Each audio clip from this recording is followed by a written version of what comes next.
Hi అండి. ఈరోజు అయితే ఆదివారం కూడా లేట్గా లేచాము. లేట్గా అంటే మరీ లేట్గా ఏం కదండి, 7:30 అయింది. పిల్లలైతే లేవలేదు. నేను మామూలు రోజుల్లో అయితే హాలిడేస్ కాబట్టి ఇప్పుడు ప్రతిరోజు లేట్గా లేస్తాడు. 8కి అలా లేస్తారు పిల్లలిద్దరు. సో ఈ రోజు అయితే మరి సండే కదా, మార్నింగ్ లేవాలి. ఎందుకంటే మా ఇంటి పని అయితే జరుగుతుంది కదా, ప్రీవియస్ వీడియోలు చూసుంటారు. ఈరోజు వచ్చి సెంటరింగ్ వర్క్ అయితే జరుగుతుంది. సెంటరింగ్ పనికి వర్కర్స్ అయితే వచ్చారండి. మేస్త్రీలు వచ్చారు, అలాగే వర్కర్స్ ఇద్దరు వచ్చారు. ఎందుకంటే మేస్త్రీలు వచ్చి మెట్లు వేస్తున్నారు, మెట్లు అయితే కడుతున్నారు. ఫస్ట్ మెట్లు అయితే ఫౌండేషన్ అవ్వాలి కదా, ఫస్ట్ మెట్లు అనేది కట్టుకోవాలి.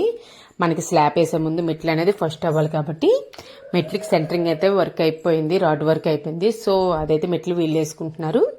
స్లాబ్కి వచ్చి సెంటరింగ్ వర్కర్స్ సెంటరింగ్ అయితే చేస్తున్నారు.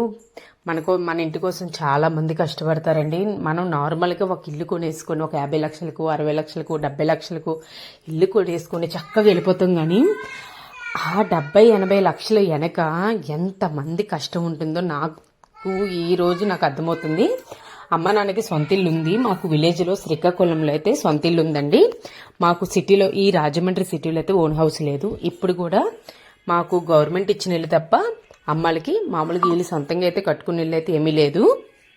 దాన్ని బట్టి మాకు ఇల్లు కట్టడం గురించి, దాని గురించి అస్సలు ఏమీ తెలియదు. అంటే ఇల్లు కట్టడం గురించి తెలుసు, అది కూడా మా చిన్నతనంలో మా నాన్నగారు పల్లెటూరులో ట్రైన్లాటి ఇల్లు, బస్సులాటి ఇల్లు ఉంటాయి కదండి, అలాంటి ఇల్లు అనమాట. సో మాకు అప్పుడు అంత చిన్న వయసులో మేము 2nd క్లాస్ ఎంతో చదువుతున్నాం. అప్పుడు మాకు ఏం తెలిసేది కాదు, అస్సలు ఏం తెలిసేది కాదు. సో ఇంకా ఇదే మొదటిసారి అండి. ఆయన అయితే మా కోసం ఇల్లు కడుతున్నారు, మా ఫ్యామిలీ కోసం, నా కోసం, పిల్లల కోసం, అత్తయ్య కోసం, మా కోసం ఇల్లు కట్టిస్తున్నారు. అంటే ఆయన ఉంటారు. సో మా కుటుంబం కోసం ఇల్లు కట్టిస్తున్నారు. ఆయన లేబర్ కాంట్రాక్ట్కి ఇచ్చి ఆయన ఎంత తిరుగుతున్నారో ఆ కష్టం నేను చూస్తున్నాను కదా, నాకైతే చాలా అనిపిస్తుంది. అంటే ఒక ఇల్లు కట్టడం వెనుక ఎంత కష్టం ఉంటుంది ఆ యజమానికి అనేసి. అలాగే ఆ వర్కర్స్ కూడా ఎంత కష్టపడతారు. మనం అనుకుంటాం పని వాళ్ళకి జీతం ఇచ్చేస్తున్నామని. పని వాళ్ళని ఎప్పుడు సులకం చేయకూడదండి. వాళ్ళు కష్టపడితేనే మనం హాయిగా ఏసీ రూమ్లో అయితే ఉంటాము. మనం ఎంత డబ్బులు ఇచ్చినా సరే మంచిగా పనిచేసే వాళ్ళు దొరకడం కూడా చాలా కష్టం. అందుకే వర్కర్స్ని ఎప్పుడు మనం దేవుళ్ళతో సమానంగా చూడాలి. మనం జీతం ఇచ్చినా సరే, వాళ్ళు మన కింద పనిచేసే వాళ్ళైనా సరే, వాళ్ళు పని చేస్తేనే మనం హాయిగా ఉండగలుగుతున్నాం. సో వాళ్ళకైతే ఇప్పుడు నేను ఎండలైతే ఇలా అలా లేవు కదండి. అగ్ని కత్తెరలో, రోహిణి కత్తెరలో కూడా నాకు తెలీదు. ఈ ఎండలైతే చాలా గట్టిగా ఉన్నాయి. సో వాళ్ళ కోసం అయితే నేను రోజు ఐస్ వాటర్ అనేది ఇస్తాము. ఒక ట్విన్ అయితే ఐస్ వాటర్ ఇస్తాము. ఐస్ గేట్లు 2 పెడతాను, 2 గిన్నెలతో ఫ్రిడ్జ్లో పెట్టేసి ఐస్ పెద్దది అందులో టిన్ వాటర్ అంతా వేసేసి మొత్తం ఐస్ వాటర్ అనేది నీట్గా రెడీ చేసి మా వారు డ్యూటీకి వెళ్లే ముందే ఐస్ వాటర్ వాళ్ళకి ఇచ్చేస్తారు. నేను ఒక 8:30 అలా అయితే టీ ఇస్తాను. టీ ఇచ్చిన తర్వాత 10:30 to 11 అండి, లేదా 11:15 ఈ లోపే ఒక పెద్ద టపాలలో ఒక 15 మందికి అలా అయ్యేలా కలుపుతానమాట. ఎందుకంటే మనిషి వచ్చేస్తే ఒక 2 గ్లాసుల వరకు మజ్జిగ తాగుతారు. ఒక పెద్ద పెరుగు ప్యాకెట్ ఒకటి వేస్తానండి. 35 రూపీస్తో ఒకటి పెరుగు ప్యాకెట్ 1 లీటర్ ఉంటుంది కదా, అది ఒకటి వేసి ఇంటిలో నేను ఆల్రెడీ గేదె పాలతో అయితే పెరుగు రోజు తోడు పెట్టుకుంటాను. నేను తోడు పెట్టిన పెరుగులో హాఫ్ అయితే వేస్తాను, ఎందుకంటే పుల్లగా ఉండి టేస్ట్ వస్తుంది కాబట్టి. సో ఇలా బ్యాటర్ లాగా రెడీ చేసేస్తున్నాను మిషన్దేనండి, కరెంట్ కాదు, హ్యాండ్ మేడే. సో చక్కగా గిల కొట్టేసుకుంటున్నాను. ఐస్ క్యూబ్స్ కూడా వేసాను కాబట్టి చల్లగా ఉంటుంది. ఐస్ వాటర్ అనేది కొంచెం యాడ్ చేసుకున్నాను. మళ్ళీ దానిలో కొంచెం ఉప్పు వేసాను. నేనైతే ఉల్లిపాయలు, పచ్చిమిరపకాయలు, అల్లం అలాంటివన్నీ వేయనండి. ఎందుకంటే తాగేది ఏదైనా శుభ్రంగా తాగాలి, నీట్గా తాక్కోవాలి. వాళ్ళకి నాలుగుకే అంటాలి కదా. సో కొంచెం చిక్కగానే ఇస్తాను మజ్జిగ అనేది. చూసారా ఎలా చేస్తున్నాను. సో ఈలో పిల్లలు అల్లరి చేస్తున్నారు. ఎందుకంటే మార్నింగ్ లేసాను, ఇంకా పనులు సరిపోతున్నాయి. సండే అయితే ఇంకా స్నానం కూడా లేదు ఇంకెవరిదినా.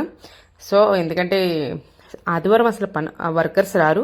బట్ ఈరోజు వర్క్ కంప్లీట్ చేయాలని వచ్చారు. అందుకే మాది లేట్ అయిపోయి అన్ని పనులు ఉన్నా. బ్రేక్ఫాస్ట్ ఇంకా లేదు, చేయలేదు ఎవరు. అంటే ఆయనేమో అక్కడే తిరుగుతున్నారు, నేనేమో పిల్లలతోనే సరిపోతుంది. సో ఇదేనండి వీడియో అయితే. నెక్స్ట్ వచ్చేసి మనం మజ్జిగ అంతా రెడీ చేసుకున్నాక లాస్ట్లో నేనైతే నిమ్మకాయ పిండుతానండి. మజ్జిగలో మంచిగా అనిపిస్తుంది తెలుసా, నిమ్మకాయ పిండుకొని మజ్జిగ తాగితే సూపర్ ఉంటుంది. అదేంటోనండి, నేను సరదాగా ఒకసారి ఉప్పు ఎక్కువైపోయింది అనేసి నిమ్మకాయ పిండాను. బట్ ఆ ఉప్పు ఎక్కువైపోయింది అనేసి నిమ్మకాయ ఆ రోజు ఎందుకు పిండారో తెలియదు కానీ ఆ రోజు నుంచి మజ్జిగ అనేది చాలా బాగుంటుంది. వర్కర్స్ కూడా అంటున్నారు మజ్జిగ చాలా బాగుంటుందండి మీది అనేసి. సో నేను థ్రిల్ అయ్యాను, నిమ్మకాయ పిండడం వల్ల టేస్ట్ వస్తుందేమో అని. నెక్స్ట్ డే కూడా పిండాను. నిజమండి చెప్తున్నాను, మజ్జిగలో కొంచెం చిటికెడు నిమ్మకాయ పిండుకుంటే మజ్జిగ టేస్ట్ అనేది మారిపోతుంది. సో ప్లాస్టిక్ స్టీల్ గ్లాసులు అంతమందికి ప్రొవైడ్ చేసినంత లేదండి, మళ్ళీ అవి నేను క్లీన్ చేసుకోవాలి. సో ప్లాస్టిక్ గ్లాసులు ఇచ్చేస్తున్నాను అనమాట. సో ఎందుకంటే మరీ అంత కష్టపడకూడదు, ఎంతవరకు కష్టపడాలి అంతవరకు కష్టపడాలి, మరీ అంత కష్టపడకూడదు.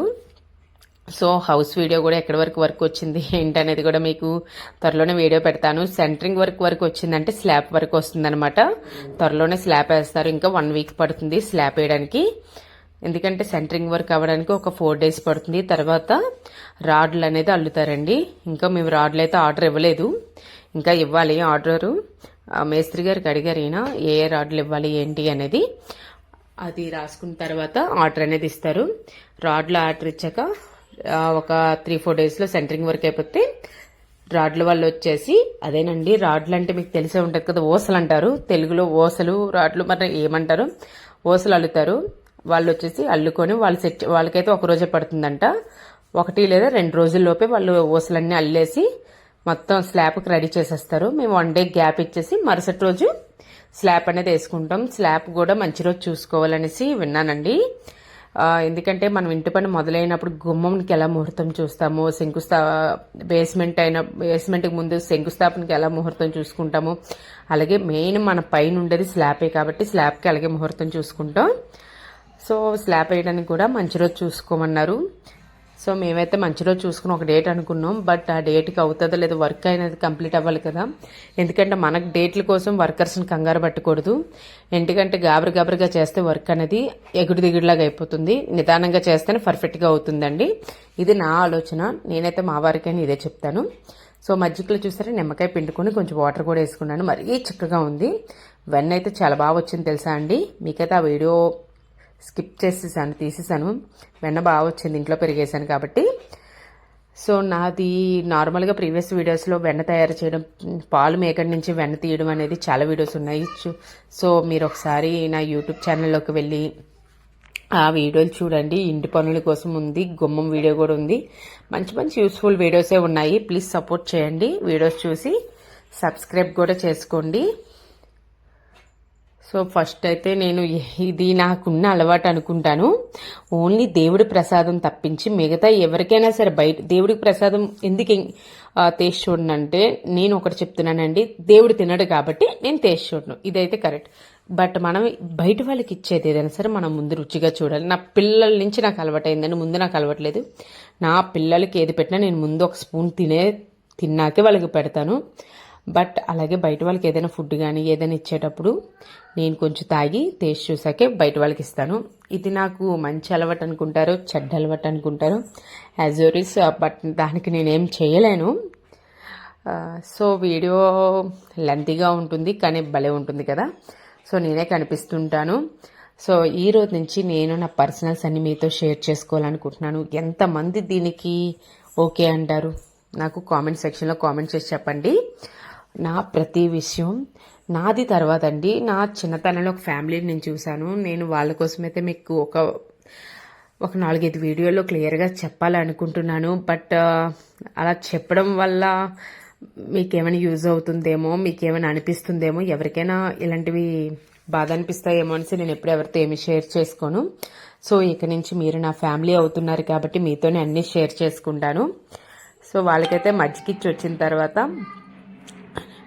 మజ్జిగిచ్చేసానండి. గోడ అవతలే అలా చూస్తున్నారు కదా కొబ్బరి చెట్లు, కొంచెం ముందుకి గోడ అవతలే మాది. నేను రికార్డ్ ఆప్షన్ నొక్కలేదు, మా అబ్బాయి అయితే రికార్డ్ ఆప్షన్ నొక్కేశాడు, మొత్తం రికార్డ్ అయిపోతుంది వీడియో. సో గోడ అవతలే మాది సైట్ వచ్చేసి. సో వీడియో నచ్చితే please like and share and subscribe అండి. యూస్ఫుల్ వీడియో కాదు కాబట్టి షేర్ చెప్పినా నో ప్రాబ్లం, బట్ లైక్ చేయండి మర్చిపోద్దు. Bye bye.